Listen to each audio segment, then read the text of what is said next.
বাঙালির শ্রেষ্ঠ উৎসব দুর্গাপূজা পেরিয়ে এসেছি আমরা সকলে। তারপরে দীপাবলির আলোকবর্তিকা আর সরস্বতী দেবীর আরাধনা, বাগদেবীর আরাধনায় মেতে উঠেছি আমরা সকলেই।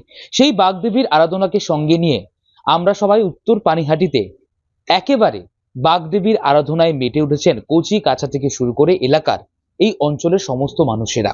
এবছরের ভাবনায় তাদের রয়েছেন শিবালয়ে সরস্বতী। এই ভাবনাকে পাথেয় করেই তাদের এবছর ৩৭তম বছর তারা উদযাপন করছেন বাগদেবীর আরাধনার মধ্য দিয়ে।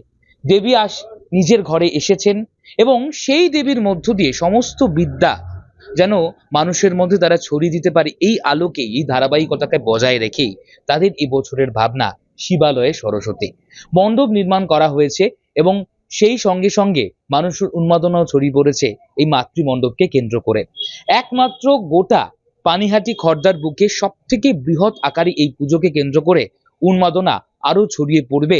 সরস্বতী পুজোর দিন উপেক্ষা করেও প্রচুর মানুষ কিন্তু আসবেন এই পুজো দেখতে এবং সেই সঙ্গে সঙ্গে এই পুজোর উন্মাদনার রসদকে গ্রহণ করতে, এমনটাই দাবি করছেন উদ্যোক্তারা। শুধু কিন্তু পুজো নয়, তার পাশাপাশি মেলা রয়েছে এবং তার পাশাপাশি সাংস্কৃতিক সন্ধ্যার মধ্য দিয়ে মানুষকে বেঁধে রাখা, যেন সেই শারদীয়ার আমেজ মানুষ খুঁজে পায় এই অঞ্চলে এসে।